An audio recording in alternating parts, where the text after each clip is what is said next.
So, Maurice, what happens if a house appraises lower than the purchase That's price? a very good question, Nick. If a house appraises lower than the purchase price, you could be in a very sticky situation. You need to have somebody who can tell you the importance of purchasing a property at market value. If you don't purchase at market value, what's going to happen is the bank or any financial institution that you're with is going to send a drive-by appraiser. Before COVID, they used to go into the property, look at the structure, make sure everything is okay, and then give you an appraisal that way. Because of COVID, they just literally drive by, which is not fair to the seller.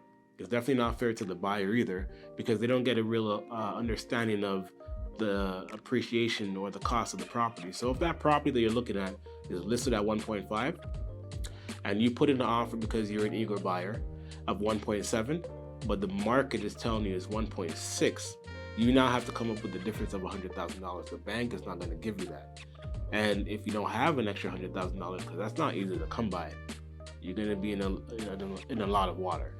Now, the kicker, because that wasn't it, is if they decide to give you a mutual release on that property and they put it back on the market and the property gets sold for 1.65, that's good for them because they got more than what they initially wanted because it was listed at 1.5. But that's still not good for you as the previous buyer because you still have a difference of $50,000 that was not covered. And that was the expected purchase price initially when you first put your offer in.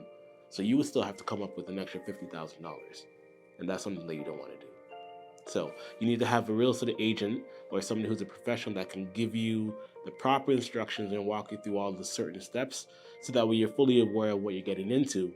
And if you don't, you gotta consistently ask yourself, what are your circumstances? And are you prepared to handle it?